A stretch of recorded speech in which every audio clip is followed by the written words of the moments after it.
tú ves. Él te dice esa inmigración y esa es mentira. Eso. Esa es mentira. Él no tiene inmigración, es mentira. Ese es ladrón. Ese es ladrón.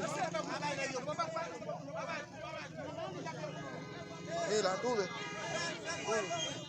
Tú ves. Où est Cherinel? Où est ça, nèg yo a fait Cherinel? Nèg yo pas immigration vrai frère. Yo je pas matin. Yo pas immigration vrai yo y a marché dans la rue yo ka prendre comme tout monde frère. Yo ka prendre comme tout monde. Ouais bonne nèg Jean ici yo kebe yo là. Yo pas vle y aller. Yo pas vle y aller. Mais yo.